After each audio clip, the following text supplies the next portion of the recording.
معین الملت والدین، عطائے رسول، ہند الولی، غریب نواز، خواجہ معین الدین چشتی، حضرت خواجہ اجمیر، شاہ اجمیر، والی ہندوستان۔ آخری عمر میں نا سارا دن روتے گزر جاتا، ساری رات روتے گزر جاتے، ذرا سی کوئی بات کرتا تو رو پڑتے، آنکھیں آنسوں سے بھری رہتی۔ وہ کئی دفعہ اپنے بھی پریشان ہو جاتے ہیں نا کہ یار تو ایک بات کی جان ہی نہیں چھوڑ رہا۔ تو خواجہ قطب الدین صاحب بختیار کاکی سے لوگوں نے سے بات کریں، اتنا بھی تو نہیں نہ رونا چاہیے،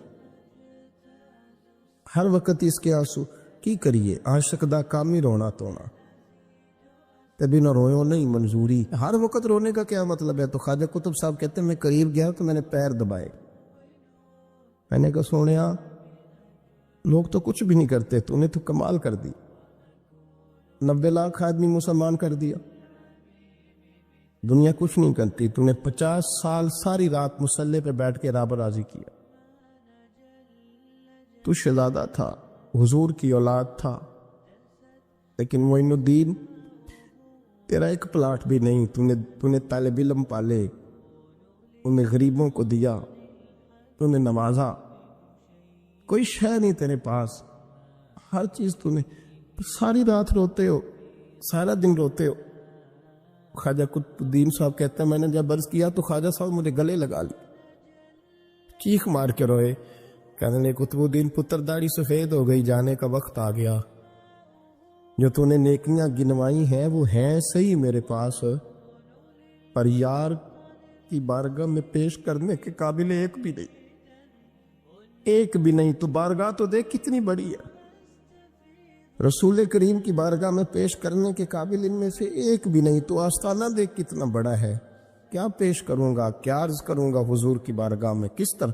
وہ یار جو بڑے تھے وہ تو ڈرے ہوئے تھے، سہمے ہوئے تھے، وہ تو بڑی بڑی آزمائش میں تھے، لیکن میرا اور آپ کا رٹا 2 نمازیں پڑھ کے 6 نمازوں کا دعویٰ کرنا اور لمبی چوڑی کہانیاں بنانا اور اپنے منہ سے اپنی تعریفیں کرنا، اس سے تھوڑا باہر آئیں۔ رزق بھی میرا اللہ ہی دیتا ہے، علم بھی اللہ دیتا ہے، رزق بھی۔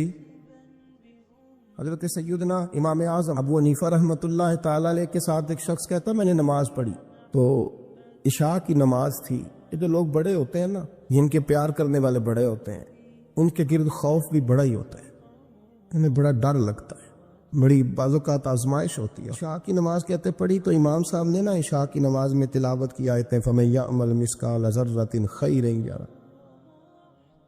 وَمَن يَعْمَلْ مِثْقَالَ ذَرَّةٍ شَرًّا يَرَهُ، فرمایا جو ذرہ برابر خیر کرے گا وہ بھی قیامت میں دیکھے گا، اور جو ذرہ برابر شر کرے گا وہ بھی قیامت میں اس شر کو دیکھے گا، اس کے سامنے آئے گا۔ تو وہ شخص کہتا ہے کہ سارے لوگ نماز پڑھ کے چلے گئے تو امام صاحب رحمۃ اللہ علیہ نے اپنی داڑھی پکڑی، رو رہے،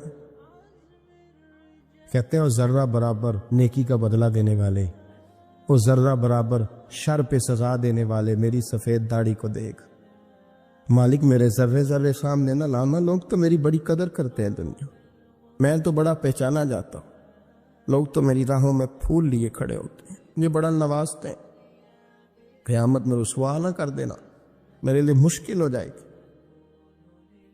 وہ کہتے ہیں میں نے امام صاحب کا درد دیکھا، مجھے کوئی کام تھا تو میں چلا گیا، میں نے کہا کہ وہ اس وقت اللہ کے حضور حاضر ہیں تو میں دوبارہ آؤں گا۔ کہتے ہیں میں تہجد کا وقت آیا تو امام صاحب وہیں بیٹھے تھے اور ان کی داڑھی آنسوؤں سے بھری ہوئی تھی اور زور سے داڑھی پکڑی ہوئی، کہنے لگے مالک رسوا نہ کر دے، قیامت میں رسوا نہ کر دے۔ یار جو ہدایت یافتہ لوگ تھے وہ تو ڈرے ہوئے تھے، وہ تو سہمے ہوئے تھے، وہ تو کہتے تھے یہ اس کا فضل نہیں، اس نے بلا لیا، یہ اس کا کرم نہیں۔ حضرت باعزید بستامی کسی کافر کو دیکھتے تو رو پڑتے، کہتے مالک تو کتنا قریب ہے، یہ بے ایمان رہ گیا، تو نے اپنے فضل سے مجھے اپنے نبی کا غلام بنا لیا، وہ رو پڑتے۔ یہاں تو لوگوں کا دعویٰ ہی بڑا ہے، نمازی اللہ خیر فرمائے وہ تو دوسروں کو گھورتا ہے، وہ کہتا ہے جنت کا میں مالک ہوں، کنجیاں میرے پاس ہیں، میں کسی اور کو گھسنے نہیں دوں گا، اور اگر 2-3 حج کر لے تو پھر تو وہ کہتا ہے کہ اب میرے سے پوچھ کے لوگ جنت میں جائیں گے معاذ اللہ، اور اگر وہ 2 4 5 7 دفعہ کوئی نفل پڑھ لے تو پھر وہ کہتا چھوڑیں جی سارے لوگ بے عمل ہیں، میں اکیلا نیک ہوں، نہ ایسا کریں۔ اپنی توجہ اپنے رب پہ رکھیں۔ جب یہ نظریہ بن گیا، جب یہ ذہن بن گیا کہ پیدا اللہ نے کیا ہے، دینا اللہ نے ہے، عطا کرنے والا اللہ ہے، نوازنے والا اللہ، تو پھر ساری توجہ دنیا داروں کی طرف رکھنا، میں اللہ والوں کی طرف توجہ رکھنے کا قائل ہوں، لیکن وہ بھی کوئی آستانہ ہے کہ جہاں حق مرشد کا نعرہ تو بڑا لگے پر رب کا نام ہی نہ سننے کو ملے۔ یہ بھی کوئی بات ہوئی کہ جہاں یہ تو نعرہ زور سے لگے کہ جیوے جیوے مرشد جیوے، لیکن استغفار کا درس ہی نہ ملے، یا ہر وقت یہ بتایا جائے کہ یہاں آ گئے تو بچ گئے۔ کیسے بچیں گے؟ میرے رسول پاک علیہ السلام کا دروازہ سب سے بڑا دروازہ ہے، لیکن میرے دوستو یاد رکھنا، نبی پاک علیہ السلام نے بھی لوگوں کو جب رستہ دکھایا ہے تو رب کریم کا رستہ دکھایا ہے۔ میرے رسول کریم سید عالم صلی اللہ تعالی علیہ وسلم نے لوگوں کی اللہ کی جانب توجہ کرائی۔ یہ بات کو اچھے طریقے سے سمجھیے گا، علم اللہ تبارک و تعالی عطا کرتا ہے تو اسے اللہ کی عطا ہی سمجھنا چاہیے۔ کچھ لوگوں کے پاس علم ہوتا ہے پر علم نافع نہیں ہوتا، وہ ٹانگ ٹوئیاں مارتے رہتے ہیں ساری زندگی۔ علم کو اللہ کی عطا سمجھیں، اپنی عقل پر اپنے شعور پر زیادہ بھروسہ نہ سمجھیں، نظر اللہ پہ رکھیں۔ حضرت مولا علی شیر خدا کرم اللہ تعالی وجہہ الکریم سے کسی نے پوچھا تھا بڑا عالم کون ہوتا ہے؟ ہمارے ہاں تو اب وہ والے عالم پائے جاتے ہیں نا، اللہ ماشاءاللہ، جب ممبر پہ بیٹھتے ہیں تو دعوے ہی دعوے، اس طرح کے عالم ہمارے ہاں پائے جاتے ہیں، وہ ہر بات میں دعویٰ کرتے ہیں۔ یہ مزاج علماء کا نہیں۔ حضرت علی المرتضیٰ سے کسی نے پوچھا بڑا عالم کون ہوتا ہے؟ فرمایا بڑا عالم وہ ہوتا ہے کہ جسے مسئلے کا پتہ نہ ہو تو وہ کہہ دے مجھے نہیں پتا، میں پتہ کر کے بتاؤں گا، غلط بات بیان نہ کرے۔ امام مالک سے کسی نے کوئی مسئلہ پوچھا تو آپ فرمانے لگے مجھے اس سوال کا جواب نہیں آتا۔ وہ کہنے لگا آپ اتنے بڑے امام ہیں تو اس سوال کا جواب نہیں آتا؟ فرمانے لگے اگر مجھے ہر سوال کا جواب آتا پھر تو میں خدا ہوتا، مجھے تو اتنا آتا ہے جتنا میرے رب نے مجھے عطا کر دیا ہے۔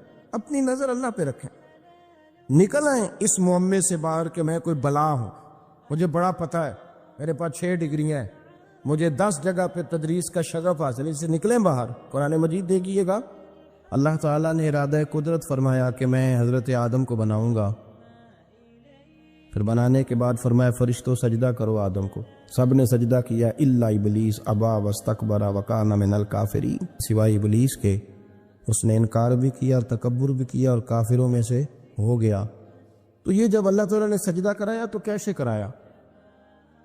اللہ تبارک و تعالیٰ نے نا حضرت آدم کو علم سکھایا خود، وعلم آدم الاسماء کلہا، خود اللہ فرما کہ میں نے جناب آدم علیہ السلام کو تمام اشیاء کے نام سکھائے۔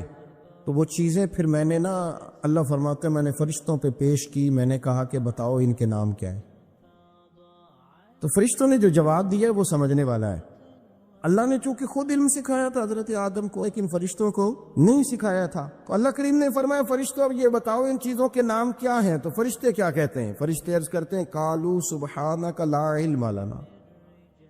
آپ کبھی یقین کریں اس چیز کی لذت لیں تو مزہ آ جائے، کہا قالوا سبحانک، کہنے لگے تو پاک ہے۔ آدم علیہ السلام کو نام سکھا لیے، پھر فرشتوں کے سامنے وہ چیزیں پیش کر کے کہا ان چیزوں کے نام بتاؤ، تو فرشتے کیا کہتے ہیں؟ کہتے ہیں قالوا سبحانک، تو پاک ہے، لا علم لنا، ہمارے پاس کوئی علم نہیں، الا ما علمتنا، ہمیں تو اتنا پتہ جتنا تو نے ہمیں سکھا دیا۔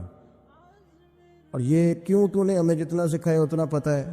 فرشتے یہ نہیں کہتے یا اللہ تو زیادہ سکھا، آدم کو دیا تو ہمیں بھی دے، یہ نہیں فرمایا، فرمایا انک انت العلیم الحکیم، اے اللہ تو علم والا بھی ہے اور حکمت والا بھی ہے، تجھے پتہ ہے کس کو کتنا دینا ہے، جتنا تو نے مناسب سمجھا جناب آدم کو دیا، اور جتنا تو نے بہتر سمجھا وہ تو نے ہمیں عطا فرمایا۔ میرے عزیز، علم اگر آپ کے پاس ہے تو اس کو اللہ کی عطا سمجھی۔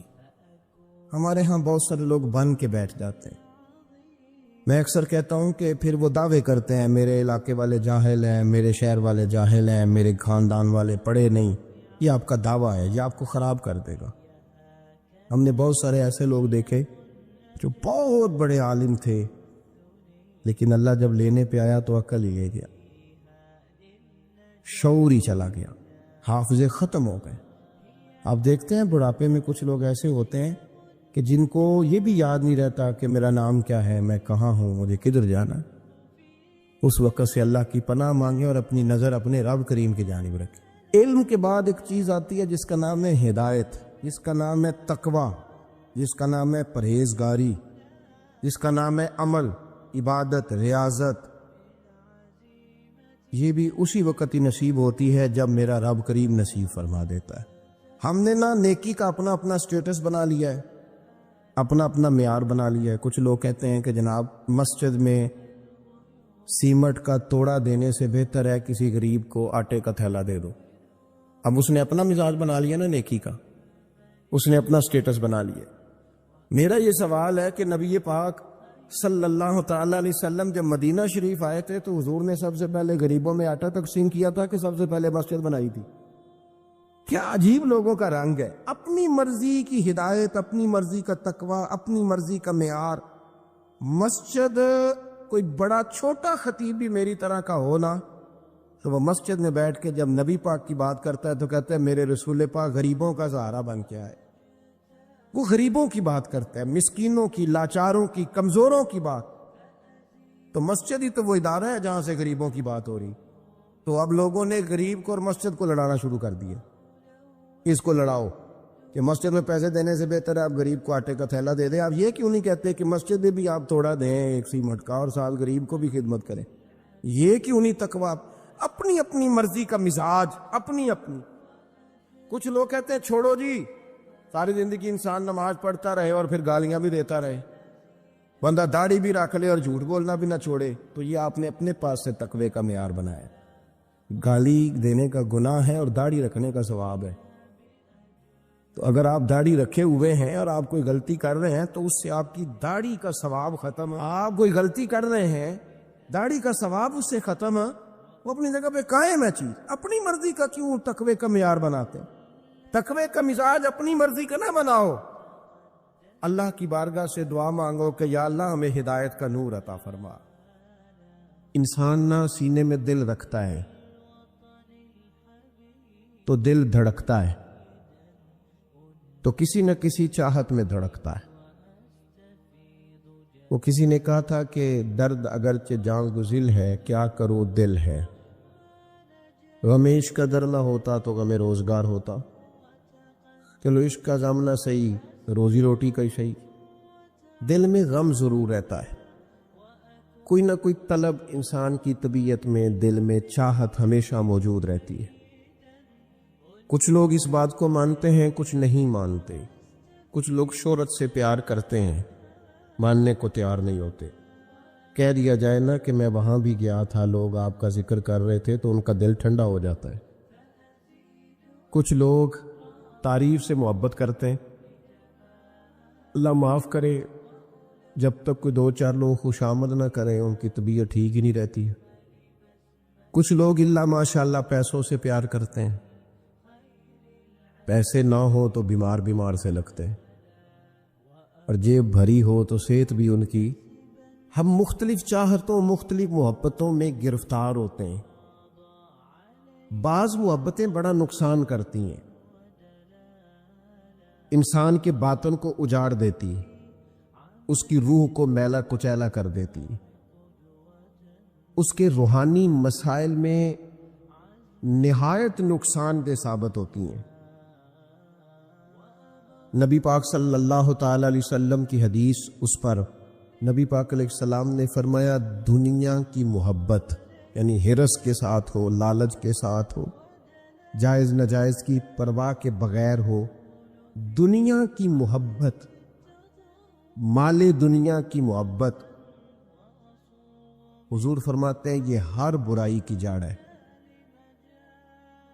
جب کسی شخص کو پیار ہو جائے کہ میں نے پیسے ہی جمع کرنے ہیں، دولت اکٹھی کرنی ہے، مال ہی جمع کرنے ہیں، جب اس کا یہ ذہن بن جائے تو پھر وہ کسی چیز کی پرواہ نہیں کرتا۔ اسے حقوق ضائع ہوتے نظر آئیں تو ہوتے رہیں، یتیموں کا مال ہے کہ غریبوں کا مال ہے کہ زکوٰۃ کا مال ہے کہ خیرات کا مال ہے کہ کس چیز کا مال ہے، کسی شرعی پابندی کا لوگ خیال نہیں کرتے۔ غلبہ جو کر گئی دنیا کی محبت۔ یہ دنیا کی محبت جس طرح ہر بیماری کی جڑ ہے، نقصان کرتی ہے۔ ہمیں اپنے آپ سے پوچھنا چاہیے، سوال کرنا چاہیے کہ